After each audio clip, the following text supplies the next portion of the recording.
Minnesota, the land of 10,000 lakes, is covered by more water than any other U.S. state. The true number of lakes is 11,842, and over 6,500 rivers and streams make this a land of true natural wonder.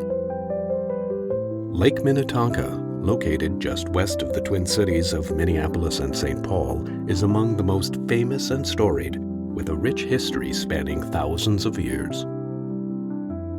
Much has been written about such locations on Minnetonka as Wayzata Bay, Excelsior, and Big Island, which are rife with historical people, buildings, and occurrences through the years. A lesser-known Lake Minnetonka gem is St. Louis Bay, located on the southeast shoreline of Lower Lake Minnetonka, just north of Carson's Bay.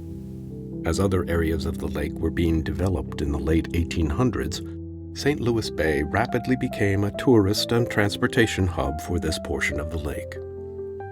This is the story of St. Louis Bay's development and the history of the infrastructure required to make this location what it is today.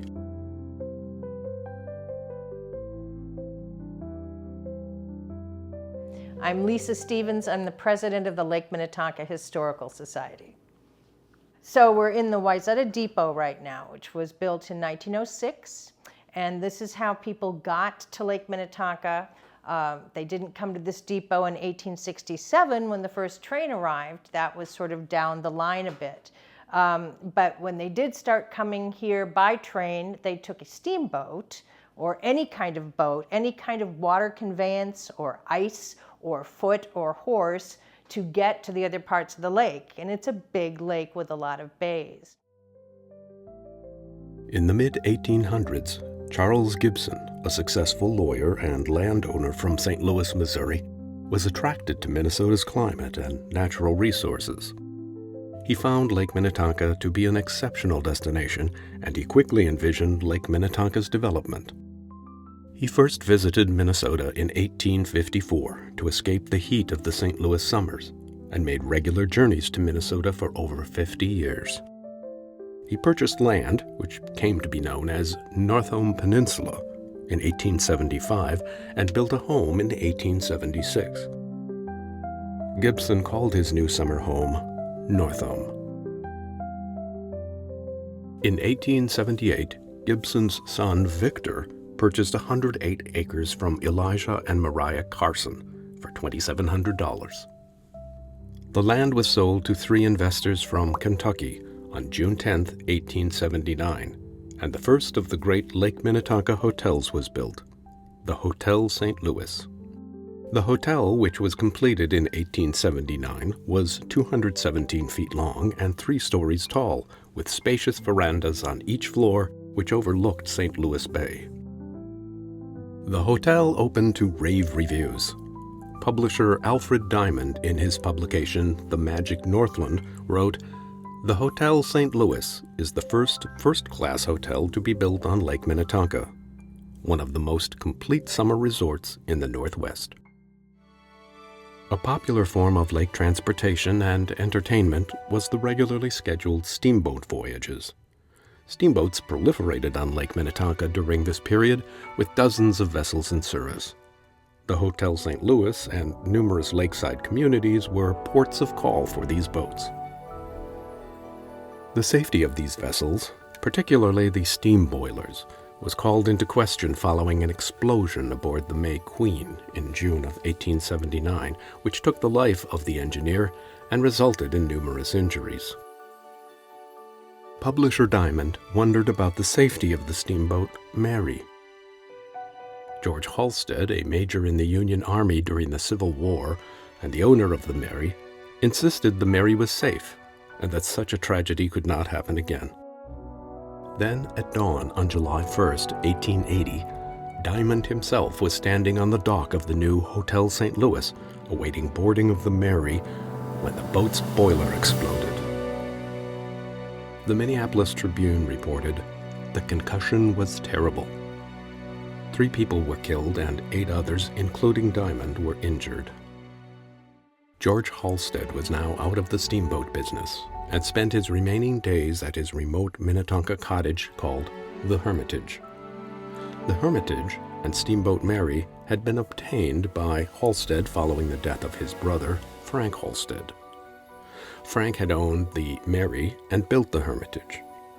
Frank took his own life by drowning and was recovered by fishermen in Lake Minnetonka. George lived the remainder of his life at the Hermitage as a self-professed hermit until it burned down in 1901, taking Halstead's life with it.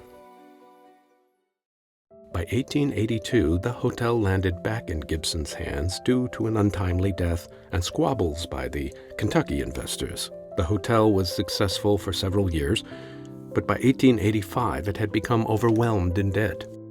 Charles Gibson paid off the debt and became the full owner of the hotel.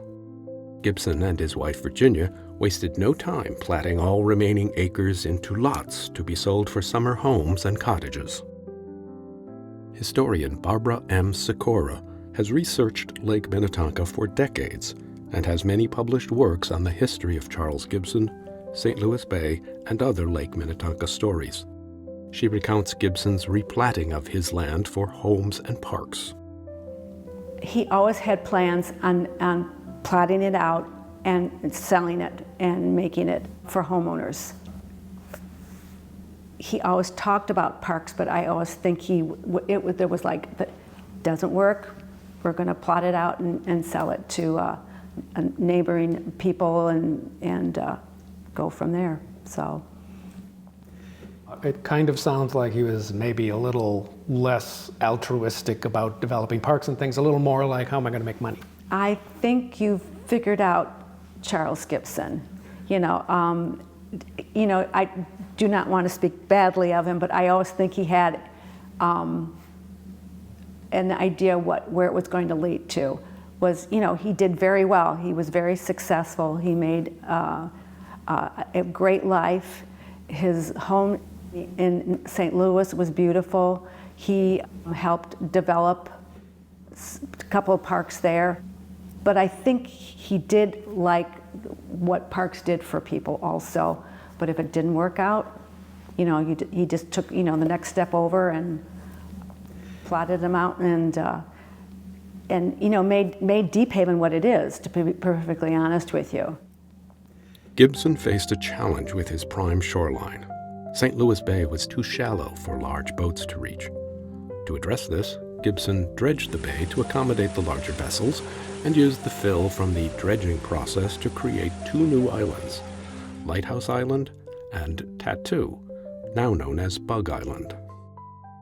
In 1882, Gibson, with Hazen J. Burton and other investors, established the Minnetonka Yacht Club, one of the oldest yacht clubs in the country, on Lighthouse Island. Despite the name, no actual lighthouse has ever been built on Lighthouse Island. The clubhouse was designed by noted architect Harry Wild Jones, who had a summer cottage in Northam. Minnetonka Yacht Club held sailing regattas with local and national competition throughout the summer months. Eventually, a large clubhouse was constructed on the island that hosted all club activities and social events. In addition, the Lake Minnetonka Ice Yacht Club was formed by Theodore Wetmore, a New York Hudson Bay iceboater. He popularized the sport on Lake Minnetonka and started racing competitions. The members soon constructed a grand clubhouse of their own on Bug Island for its social functions. The club hosted ice boating competitions throughout the winter season. As these developments occurred on the bay, transportation became an important consideration to get people to and from Lake Minnetonka. Thoroughfares from the Twin Cities of Minneapolis and St. Paul directly to the eastern portion of Lake Minnetonka were limited to rough roads with no mass transit. In 1887, Gibson sold a right-of-way deed to the Chicago, Milwaukee, and St. Paul Railroad, and a train depot was built in front of the Hotel St. Louis, which facilitated easy transportation to the hotel from Minneapolis. The Hotel St. Louis thrived in the early 1890s, and as the first large hotel on Lake Minnetonka, people from the Twin Cities and from across the United States made the hotel their destination for an escape from summer heat and to enjoy the variety of health-related benefits. And once that large conveyance happened, the tourism exploded on Lake Minnetonka. And Hotel St. Louis was the first manifestation to take advantage of tourists from the south who were told there were no mosquitoes here, that it was the perfect climate, it was very good for your health. You went here if you had tuberculosis. You brought your servants with you. They did not stay in the hotel with you. And you enjoyed yourself fishing and relaxing by the shore. You know, I don't think like the way we vacation now, they vacationed there. I think it was a very slow and quiet. Ladies wore nothing but giant clothes, many layers. I can't imagine them out there hiking or, you know, water skiing or swimming. Reaching a pinnacle in about 1899, the Hotel St. Louis continued to struggle with competition from bigger and better hotels on Lake Minnetonka. And Lake Minnetonka was becoming an area of permanent homes for local Minnesotans. Further complicating the Hotel St. Louis struggles, the Minnetonka Ice Yacht Club, an important asset in the area, burned down on January 14, 1904. Years later, in 1943, the Minnetonka Yacht Club met a similar fate and burned to the ground. By the end of 1905, the Gibsons had sold off nearly all the lakefront property because there was speculation of the trolley service coming to Deep Haven. This occurred in 1906. Tourism at the Hotel St. Louis had waned to the point of the hotel closing. The newest and best summer attractions for vacationers had moved to the western states as preferred summer destinations, like Yellowstone Park in Wyoming, and the transition from a resort area to permanent private homes was well underway. The Hotel St. Louis was demolished in 1907 to make way for these new private residences.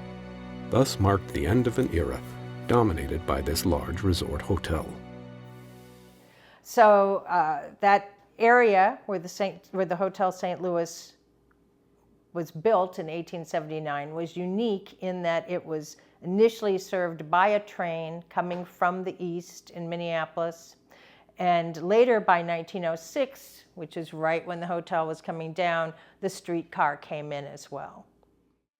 In 1910, on the grounds of the hotel, Walter Donald Douglas built a handsome mansion as a wedding present to his second wife, Mahala Dutton Douglas. Walter Douglas's family co-founded the Quaker Oats Company, and he was a member of the Quaker Oats Executive Board. He called the home Walden. In 1912, Walter Douglas and his wife went on a 3-month European tour to find furniture for their home. Then, in a fateful twist, the couple booked passage for their return trip on the RMS Titanic.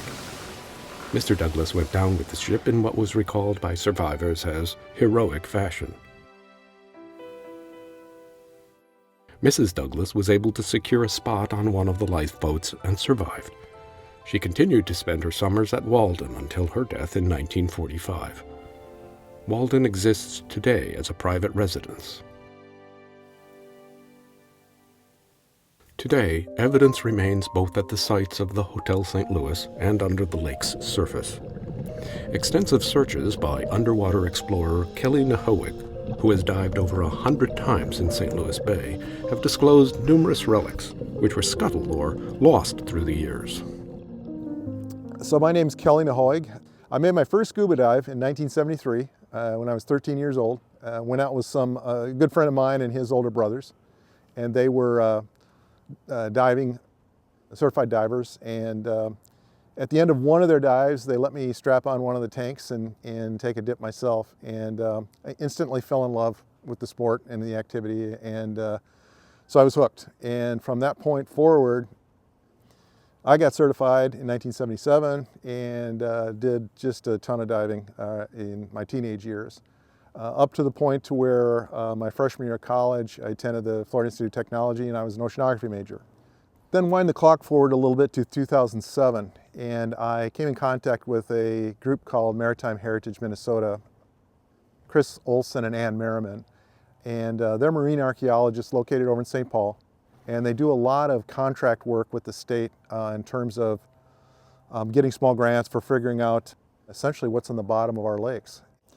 So I started being a volunteer diver for Maritime Heritage Minnesota in about 2007. In 2011, I was on my own diving out here in Deep Haven, just from the shore, and discovered a couple of wrecks, small wooden wrecks, had not known about.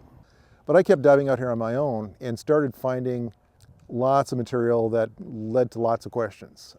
So there was a lot of material from piers and from docks, landings and so forth, as well as other artifacts that started to really pique my interest as far as why are these here, what's the history, how did these come to be here.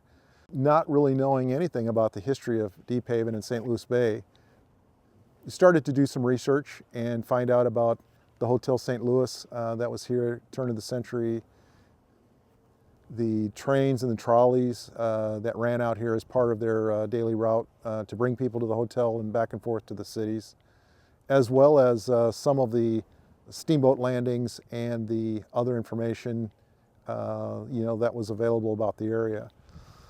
So that really got me curious about the area and how these artifacts that we were finding tied into the historical context out here on the lake. We did find a sign that we attribute to the train depot station that was from U.S. Express money orders.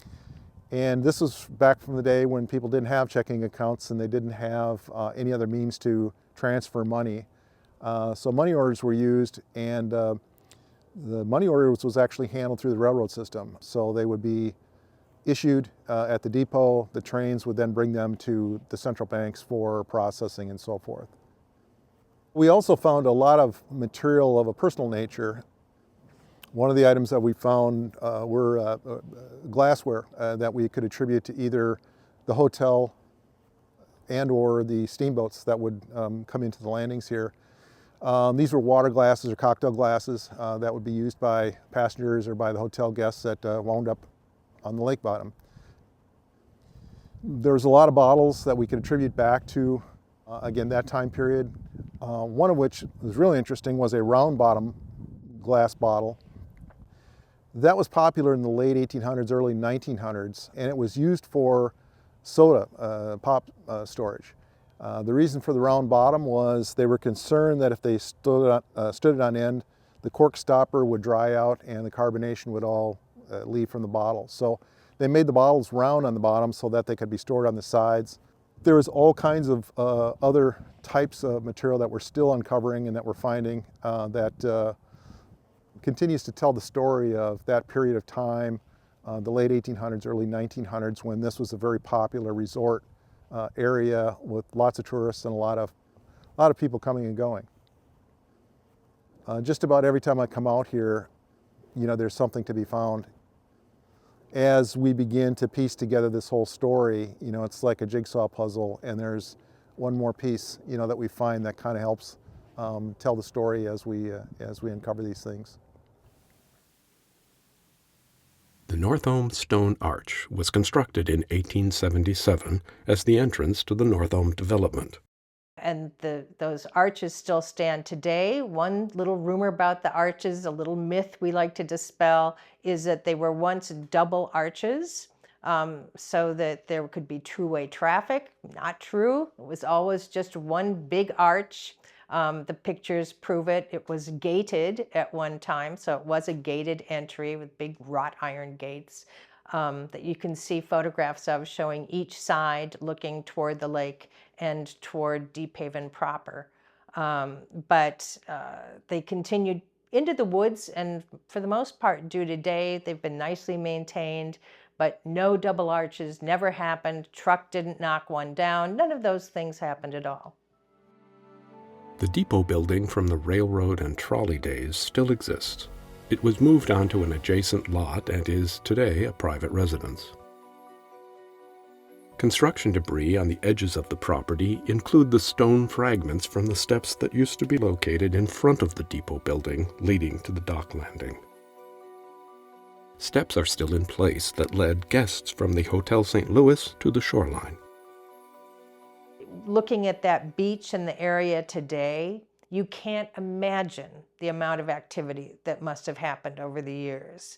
It's between trains, streetcars, hotels, probably all kinds of commerce going on that we can't necessarily identify from looking at the photos. You can almost hear people milling about. You see, dozens and hundreds at times sailboats, people bathing, people canoeing. It was a really busy little area, which we think of it as not being so much today, but it actually maintained that history from probably the 1870s on. That one protected little harbor in there was just sort of a hive of human activity. And I always think that's interesting when history continues on, because so often it doesn't. But in this case, it did. And I love it around Lake Minnetonka when you can go to certain places. You can almost make everything, because the world, of course, is black and white. You can make everything go black and white. You can now hear it in the way that they did back then. And that's one of those areas that, as we discover more photos, read more accounts about it, you get a feel for what it would have been like in the 1870s.